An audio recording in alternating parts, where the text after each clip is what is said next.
Hey, what's up, you guys? Just want to share something with you. I was just in a place of just some deep thought, and whatever I'm just in that quiet time, that quiet space, I found myself thinking about some subject matter that's pretty interesting to me, and I wanted to share it, with you guys. And so today, I was just thinking about, what it means to be a Christian and what makes a Christian attractive.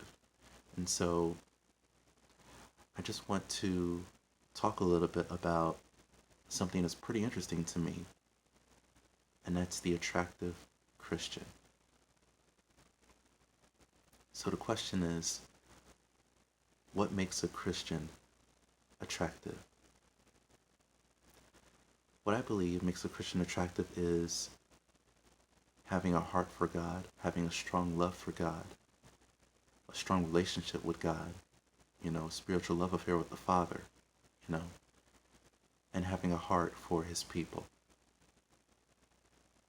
Not just church people, but for people outside the four walls, you know, people who are struggling, people who are dealing with all kinds of different things like depression, suicidal thoughts. There are people who have been products of molestation and rape and things like that. There have been people who have been victims of an inadequate household of, domestic violence and things like that.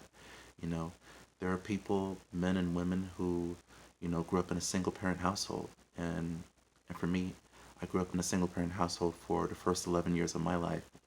And my parents separated when I was very young. And so my parents separated.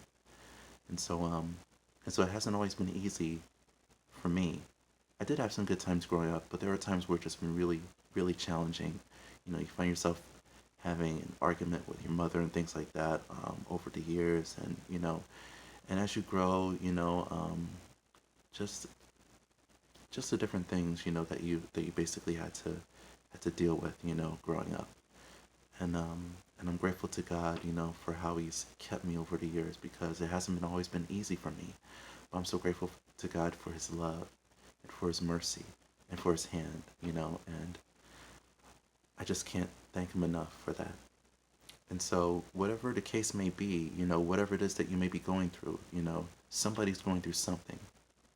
And so, I believe for us as believers, you know, is to, you know, the goal is to be able to reach people and bring them to Christ and introduce them to Christ and to understand that God's love for us is so strong no matter what it is that we've done because none of us are perfect. I'm not perfect. I've made mistakes. There are times where I had to apologize, you know, but I'm just so grateful, nevertheless, in spite of myself, that God still loves me. I'm so grateful to God for His love, that He still loved me and that He still has a plan for my life. And I'm just so grateful in spite of myself. And I just can't thank Him enough. And, you know, it's hard to understand, how God can use someone, you know, who hasn't always been perfect, who's, my life hasn't always been, all happy. There are times where I just wanted to just break down in tears, you know, times where I just felt like I was just forced to wear a smile, forced to be brave for everybody else rather than being brave and strong for myself, you know. And so it hasn't always been easy, you know, but God is so faithful. God is so faithful. And I'm so grateful to Him. I'm so grateful for His love.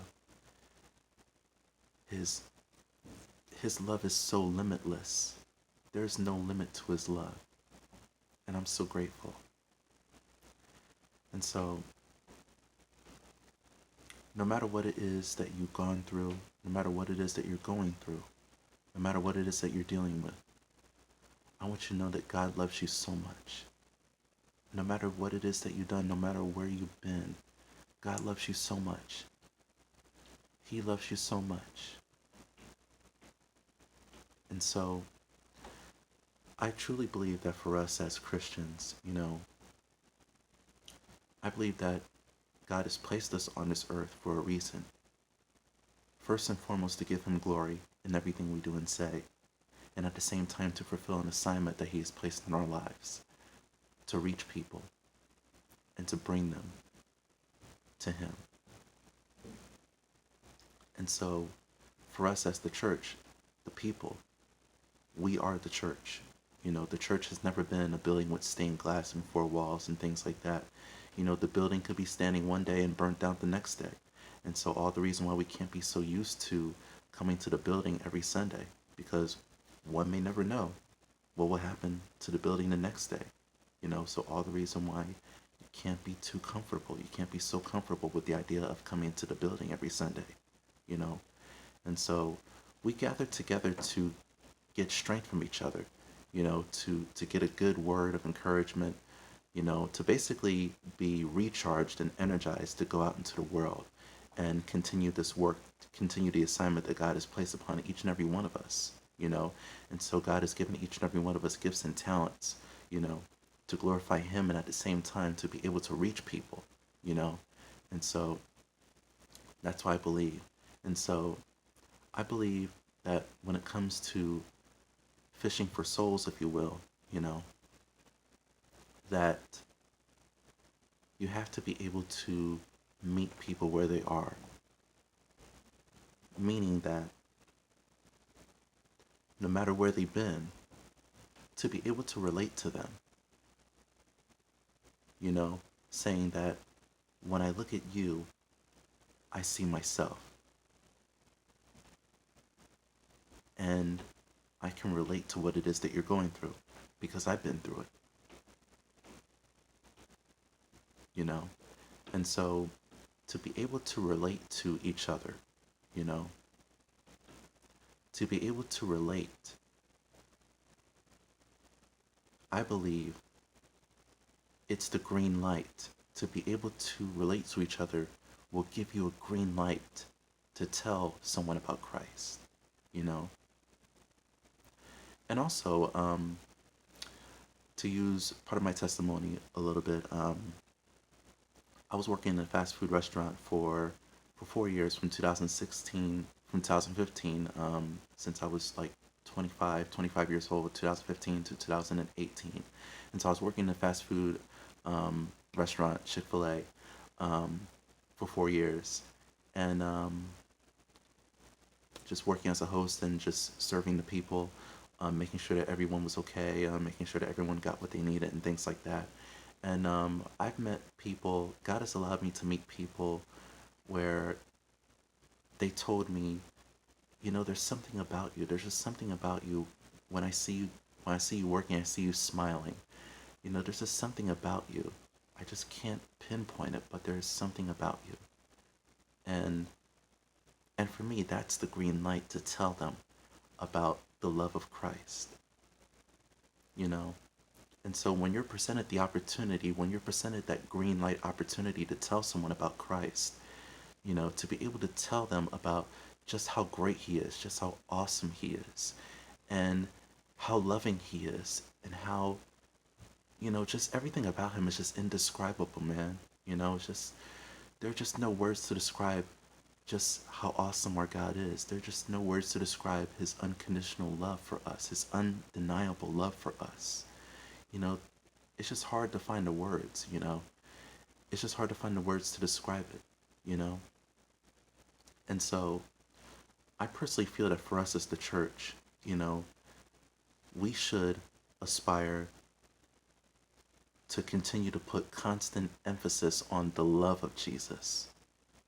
We should continue to let people know about the love of God rather than instilling the fear of God in people. I'd rather be a promoter of love. I'd rather be a promoter of God's love. And so if your idea to get through to people is to instill the fear of God in people and all these, heaven and hell sermons, if that's your idea of getting through to people, then I'm sorry, I don't support that message, because I believe that the goal is to be able to attract people, because there's so many people going through different situations. As I mentioned earlier, there are people who have been raped. There have been people who have been molested. There are people who are dealing with all kinds of addictions, drugs, drinking, premarital sex. You know, there's so many people dealing with all kinds of things. You know, heroin, crack. You know, people trying to find all these different outlets, all these different methods to help them cope with the pain and the anguish and the agony and just the trauma of everything that they went through. You know, from growing up in a single parent household, having a tumultuous relationship with your parents and things like that, and how the parents are at odds with each other and the kids are at odds with the parents and things like that. You know, just a plethora of things going on. You know, um, there's just there's just a lot of things going on, and I truly believe that if some churches can be honest to the fact that people are going through things, if the church can fully understand that people are suffering, people are hurting, people are crying, people are dying, if the church can fully understand rather than trying to reinforce God's rule book, you know, if the church can fully understand and be open to the things that people are going through and understanding human emotions, understanding what it's like to go through, you know, because each and every one of us have been through something. And so just because one gives their life to Christ, just because you give your life to Christ, just because you're born again, doesn't mean that you forget where you come from, you know? And so the idea of being born again is to basically have a new perspective on life, you know? And so once you're born again, you know, it doesn't mean that you have to pretend that what happened to you before didn't happen. It doesn't mean that you have to put the past behind you, if you will, you know. And so for me, you know, I never forget where I come from, because in me remembering where I came from, it's so easier for me to be able to reach people and to let them know that, hey, I've been there. Hey, I can relate to what it is that you're going through, you know? And so that's the thing, to be able to relate to those who God places in your life to be able to reach, you know? And so when God sends you places, you know, when God puts you in certain environments where he wants you to speak to a certain individual, you know, where he wants you to be able to, you know, let them know who he is and his undeniable, unconditional, unlimited love for them, you know? And so the people need to know about the genuine love of Jesus. And so this is something I truly believe, and this is something that I feel that some churches, you know, need to inculcate, you know, and stop with all this, you know, religion 101 and things like that. Stop trying to reinforce God's rule book, you know. The whole goal of having a relationship with God, the whole thing about having a relationship with God is getting to know God for yourself and reading the word for yourself, and not at the request of a pastor, not at the request of your parents, you know, but reading the word for yourself, finding scriptures that pertain to what it is that you're dealing with in your life, you know? And so that's what I believe. That's why I believe, you know, having a genuine relationship with God, you know, having a relationship with God for yourself, getting to know God for yourself, you know. And so that's the beautiful thing, you know, just having that personal relationship with God, that personal love affair with the Father, you know, establishing that father-son relationship, father-daughter relationship, if you will, with the Father, you know. It's the most beautiful feeling in the world. The most beautiful feeling in the world, you know. And so for us as the church, you know, we can't forget where we came from. Because if we forget where we came from, how can we relate to somebody else who God has placed in our path to reach, you know? And so all the reason to never ever forget where we came from and how we got to where we are now, you know? And so I'm grateful for God's grace and mercy. I'm so grateful. And I wouldn't trade it for anything else in the world, you know? And so for me, I choose to be a strong advocate of God's love. I choose to be a strong advocate for his unconditional love. Because I truly believe that he loves each and every one of us the same. It doesn't matter who you are. It doesn't matter where you've been. It doesn't matter where you came from. I'm going to love you no matter what. It doesn't matter to me how you're dressed. It doesn't matter to me who you are. It doesn't matter, how many times you use profanity and things like that. I'm going to love you. I'm going to love you. You're my brother. You're my sister. And I love you. You may not understand it, but I love you. And God loves you. God loves you so much. God loves you so much no matter where you've been, no matter who you are, no matter what part of the world you're from. God loves you so much. His love is so strong. He loves you so much. No matter how guilty you feel, no matter how bad you feel, God loves you so much, and he doesn't want to see you hurt no more. I know this sounds like bad vernacular, but I want you to know that God loves you. God loves you, and he does not want to see you suffer. He doesn't want to see you hurt. He wants to see you happy. He wants to see you free. He wants to see you live blessed. He wants to see you live a life of purpose. He wants to see you live a life of purpose. And so, always know that God loves you. And I believe that for us, as believers, if we can show the world who the real Jesus is, then we will see a major shift in our world. We will see a major overhaul. If we can be advocates of God's love, if we can be strong advocates of God's unconditional love and stop reinforcing the rule book and stop with all this heaven and hell stuff, because with this generation right now, part of my generation these days, here in 2021, people are very sensitive and people are not going to respond well. When you talk about heaven and hell, people these days are not going to respond very well. People will be so quick to curse you out, or even worse, fight you. So all the reason why you got to choose your words carefully. And need be, go to God, pray and ask God and say, Lord, give me the right words to say to this individual so that I won't turn him or her off, so that I don't stoke the flames of animosity amongst my brothers, amongst my sisters. So Lord, give me the right words to say. And he'll give you the words to say.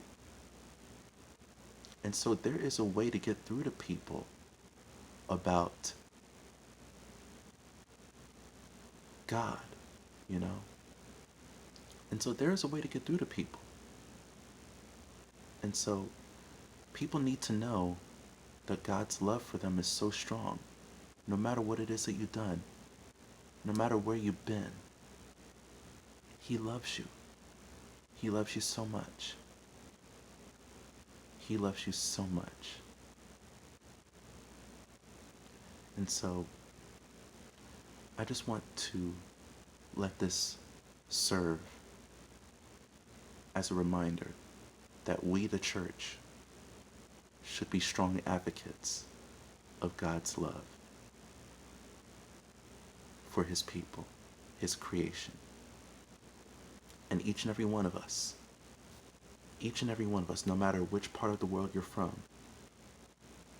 each and every one of us are special in God's eyes. We are all his children. And so if we become strong advocates of love, we will see a major, major shift, a major, major overhaul in our world, a major change in our world. And so I believe that the unconditional love of Jesus is what makes a Christian attractive. And that, to me, is what an attractive Christian is. That's what makes a Christian attractive. And so I hope you guys got something out of this. This is something that's been on my mind for a couple of days, and I pray that somebody has been blessed by it. And may God bless you. May God keep you. Always remember that God loves you no matter what. And there's an old song that Andre Crouch wrote that says, always remember Jesus. Always keep him on your mind. And so, may God bless you. May God keep you. Take care. Peace. And I love you.